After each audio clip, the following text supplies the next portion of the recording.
All right, end of the week, Simply Bitcoin. We break down the news from Twitter, the Daily Fail, meme review, software releases, and the websites by plebes or plebs. Drop us a like, subscribe. Let's go look at those nasty numbers. Let's take a look. All right, at the time of this recording, the block height is 687,206. The Bitcoin price, 36,800. Chain rewrite days, 758. Total public lightning capacity, 1,465.2. Bitcoin versus gold market cap, 5.65%. Sats per dollar, 2,715. Not bad. Not bad. It's not bad. It dropped from yesterday. We were at 2,727 yesterday when we did this. So it's not bad. Not bad at all. When we are impressed. We are 58 days from the last all-time high, and we are 43% down.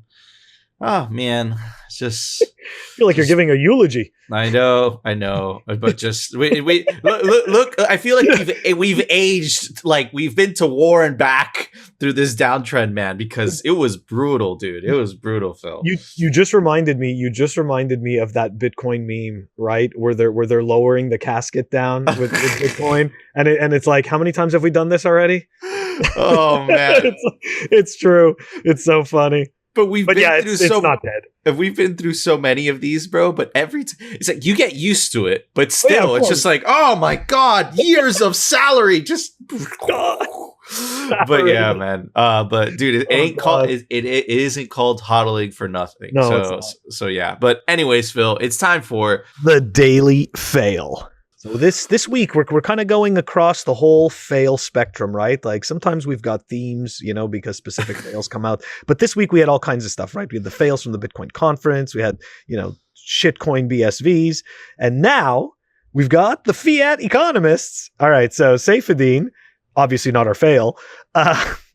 Fiat economist has been boldly embarrassing himself for being wrong on Bitcoin for a whole decade, and he's not done yet.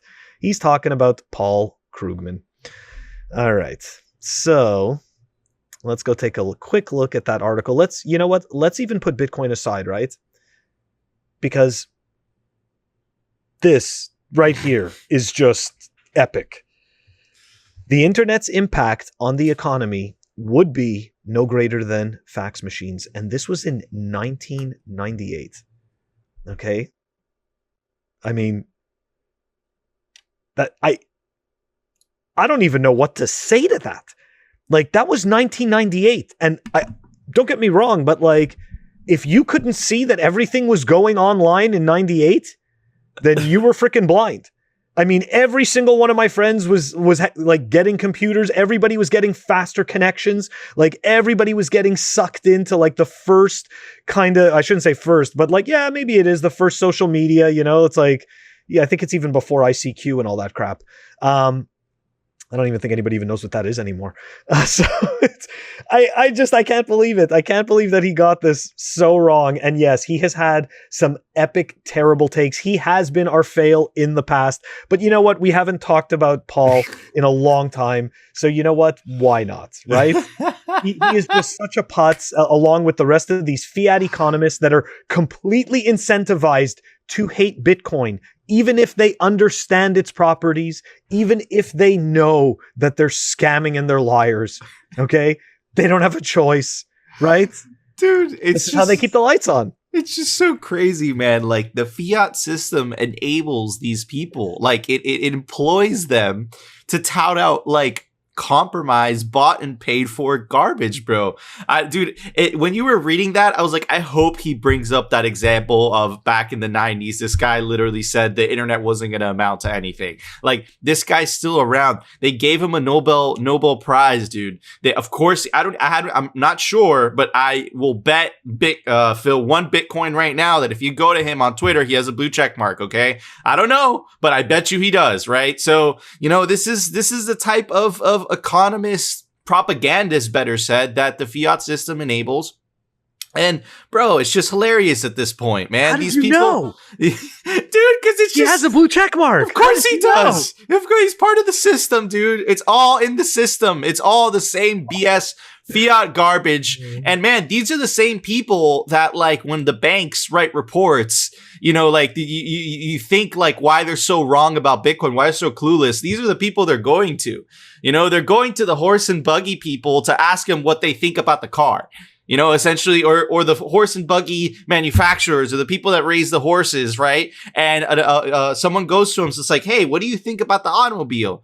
Like, not only are these people not incentivized to tell you the truth, man, like it's like they're gonna hate it. Obviously, you know, it just makes them obsolete. But it's fine, Paul Krugman. You're gonna have fun staying poor But listen, if you want to jump on Bitcoin, that's up to you. But anyways, Phil, it's time for the Daily Meme Review. All right, everybody. The meme for today is brought to us by a fellow plebe. You can go follow him at HODLXHold. Ah, interesting. Anyways, the Lava Pleb Council. Man, Weinicus, Giggles, you know, the meme lords, Pedro's in there, Sean, Yellow. Nice. Hashtag free yellow chain, chain force, Greg, RD, all of them are there. I think Anders is in there as well. Spinte. Oh my God, so many. Oh my yes, God, that is great. Definitely the Lava Pleb Council. Yeah. Absolutely hilarious, and that meme is just perfect for all the other bullshit fiat councils. And for that, I'm gonna give a very special score. The Sweet Toshi little skateboard. Yeah. What about you, Phil? I have one of those too, and I love it. Man, that's a great meme. Totally niche. Okay.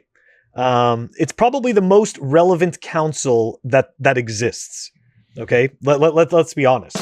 And for that, I am giving it an empty spray bottle.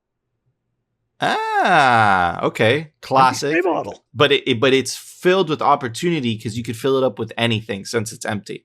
That's right. Filled with hope. Filled with hope. And a sweet and a sweet Toshi skateboard. Awesome. Anyways, guys, do you disagree with our scores? If you do, give us the score to the meme. Put it in the comment section. Yeah, I don't know. You do better than us. Yeah, exactly. Running out of stuff. It's hard to come up with something new every day. But anyways, we have so many toolkits. Anyways, Phil, it's time for the Daily News, sponsored by Crypto Cloaks. All right, everybody. We keep telling you this, that what happened in Salvador was the first shot heard around the world, and it is the first battle to come with the inevitable war of Bitcoin versus central bankers. Of course, the bankers are going to push back. What did you think they were going to do? Bank regulators, to read the article, bank regulators from Reuters, bank regulators plot toughest capital rule for Bitcoin. Of course they do. Banks must set aside enough capital to cover losses on any Bitcoin holdings in full. Global regulators proposed on Thursday in a conservative step that could prevent wild-scale use of cryptocurrency by big lenders. Right? It's like they don't want to, if they don't want the fair, you know, they don't want it, like, because they know that if they allow the free market to decide, everyone's going to go to Bitcoin, right? So they don't want to play fair. But anyways, to continue reading the article, the Basel Committee, like, who the F gives people the authority for these people to control the world? They just create these committees, and everyone is, and like, we're all just sheep, man. I don't know what to say, you know? Like, I know that if they actually asked me, I'd be like, no. They didn't actually ask you. Listen, ask any of us. My money is on the Lava Pleb Council, okay? My money's on them. Yeah. But, okay, some committee that no one has ever heard of, unelected, I might add, on banking supervision, made up of regulators from the world's leading financial centers, proposed a twin approach to capital requirements for crypto assets held by banks in its first bespoken rule for the nascent sector. El Salvador has become the world's first country to adopt Bitcoin as legal tender, even though central banks globally have repeatedly warned that investors in the cryptocurrency must be ready to lose all their money. You're right. And that is a good warning by the central banks. But they're not talking about Bitcoin. They're talking about their own currencies. They're talking about fiat. So shout out to the central banks. Thanks for letting us know. But I think you should be more, accurate in the wording, meaning if you keep your money in our money and our central bank shit garbage, you'll lose your money. If you keep your money in Bitcoin, you have a hopeful future ahead of you. But anyways, Phil. They can't stop us from building the ecosystem. Okay? They can't stop us from building it. So people want to accumulate Bitcoin. They want to accept Bitcoin. We want to transact Bitcoin. So, and you see that kind of mindfuck trick that they try to do with the language, right? Investors in these cryptocurrencies, you got to be prepared to lose all of your money, the money that we control, that we continually print, that we make worth less and less so that we all get fucking poorer. Oh, you're so right. I want to hang on to that debt instrument. Oh, why am I keeping this Bitcoin that I have, full control over when I can have this garbage? This sludge, right? This sludge. Anyways. This how we say that. To quote Francis Pulio, because that's, he uses that term, the sludge. What we would say in Miami is caca. That is one big pile of shit. That's what it is. But anyways, Phil, you're right, dude. They know this was an internal document from JP Morgan, El Salvador. Shout out to documenting BTC, like always, doing a good job documenting BTC. But anyways, check out the highlighted line on the bottom. Huh? Those moves may be complicated if this is the beginning of a broader trend among similarly situated smaller nations, right? Any such change in treatment would arguably be an unintended consequences of laws and regulations that significantly predate and understandably did not anticipate cryptocurrency, right? But it is difficult to see any tangible economic benefits associated with adopting Bitcoin as a second form of legal tender, and it may imperil negotiations with the IMF, right? So it's telling you, right? It's double speak, right? It's corporate double speak. And I spoke and I read the lines from the bottom to the top, right, on purpose, right? As you could tell on the bottom, it literally says, okay, but hold on, this might go through. Right. This smaller nations might adapt this trend, which they will, because Bitcoin is better than the legacy financial system, especially for smaller countries. Right. But at the top, it's saying like that's not going to happen because it's going to, it's going to get in between the negotiations with the IMF and, there's not enough regulations for this to happen. Right. So it's just funny because you see this, they're showing off with their corporate media sellout propaganda arm. They're putting out this message of strength, right? Like the banks aren't going to allow this to happen. But once you see the internal documents, they're telling you a different story. They're telling you the same corporate speak that we're seeing here, but they're also mentioning this might become a trend between smaller nations because they're aware. They know this, right? So it's just funny to see both, the propaganda from the corporate media sellouts and then the actual internal documents that the bank is actually sending each other. And it clearly says, Phil, like, yeah, this is a trend. This is going to happen, So it's just funny to see that. I think it's also, I kind of also understood that they're worried that it's a trend. Yep. Like that's the language I understood, especially from that last line, right? Explaining how it's complicated. Look, you know what? They obviously don't want to lose control, and at the end of the day, this is what we said, right? A couple of episodes ago, what you mentioned about the golden cage, right? This is exactly what it is. I mean, like, so, you say, we are going to take charge of the money supply. And then you go and persist to devalue the money and to print it into oblivion and to hand it out left and right to all these random nations so that you can continue to print it ad nauseum, making everybody poorer.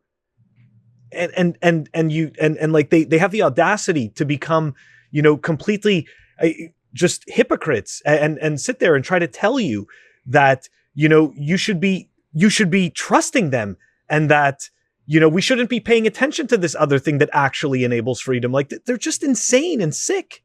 It's just weird, right? Like, I don't understand. These are fellow human beings. Like, I'm sure these people yearn for freedom also, right? Yep. Like, do they not?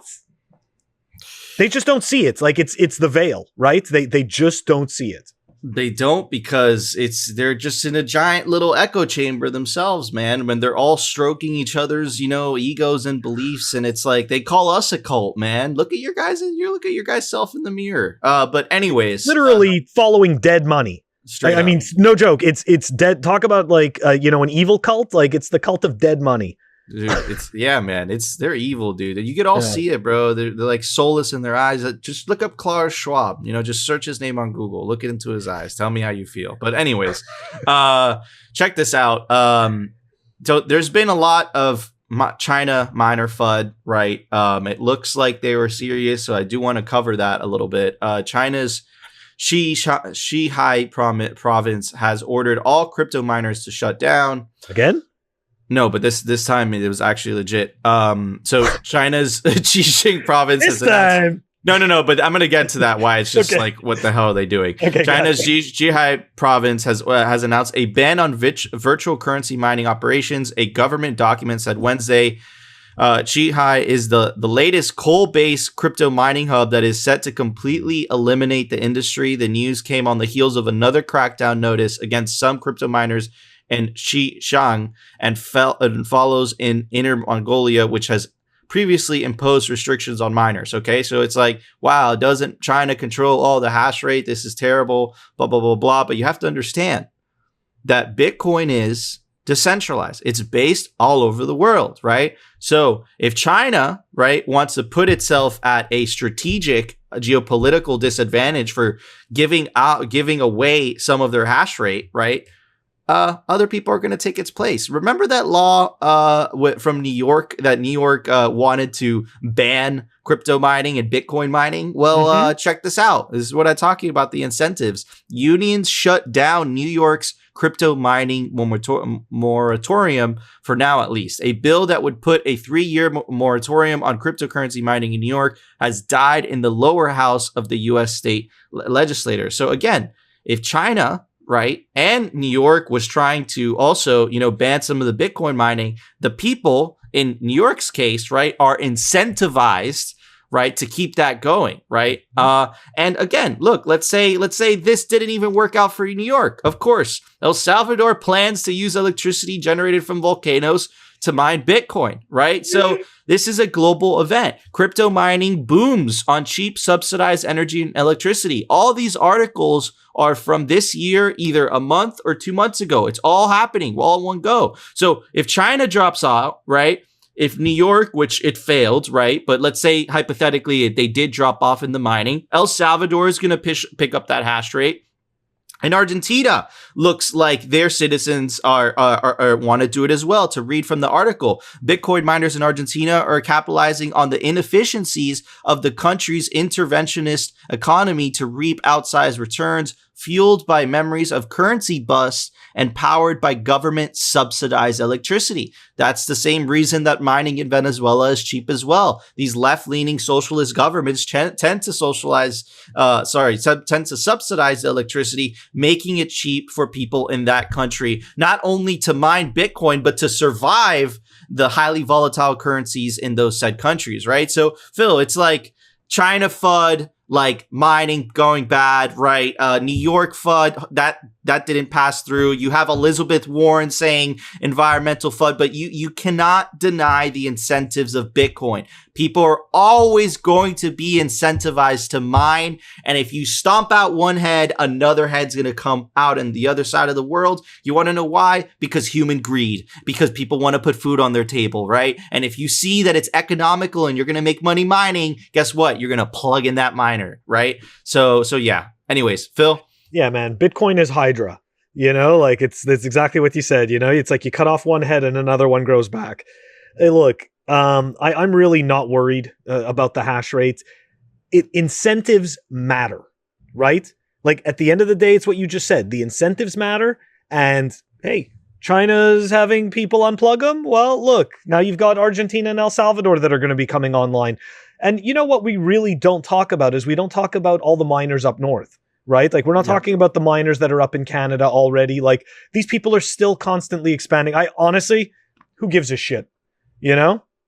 Like and it's China, they rather sit there and do their puppet show with, keeping everybody in their dictatorship. They don't care about Bitcoin. Hey, no problem. Someone else is taking it. Exactly. Someone else will take it, dude. Yep. And look, it's like, dude, it's better for Bitcoin. More decentralized hash rate all over the world, So again, dude, it's just this is a good thing. Everything is good for Bitcoin. Even the bad things are good for Bitcoin. Especially the bad things. Especially the bad things. That's true, because it makes it stronger. That's right. Amen. But check this out. The last piece of the news segment. Again, right? This is, if you would see this on the surface, this is noise. Okay? Mm-hmm. These two articles that I'm going to cover, this is noise. But if you actually analyze it a little bit and you understand what it represents, then it's signal. Let's check it out.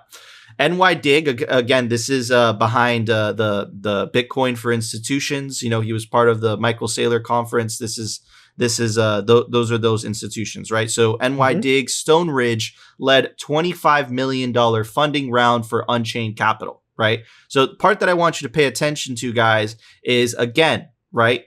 There's companies that are raising money and giving large sums of money to Bitcoin companies, right? To Bitcoin companies, which means, remember, this is smart money. Smart money is making a bet that Bitcoin is here for the long run, because if it wasn't, then it would not give Unchained Capital $25 million. But it wasn't just Unchained. Crypto hardware wallet maker Ledger lands $380 million Series C, led by a $10 trillion fund. Ledger, the Paris-based producer of crypto hardware wallets, has closed a $380 million Series C fundraise, valuing the startup at more than $1.5 billion. Okay, so $1.5 billion for a USB key company. Yeah, exactly. So exactly, and no, it feels exactly right to laugh, dude. So you see it, dude. Like, awesome. Yes, the price is what it is at right now. It's at 37K, right? But if you look at the fundamentals, the background, Bitcoin companies and Bitcoin and shitcoin hardware wallet company, whatever, are raising a lot of money. And the reason they're raising a lot of money is because investors feel confident in the future of Bitcoin, because if not, they wouldn't be giving money to these people, right? Why would you give money to a company that you believe its industry is not going to exist?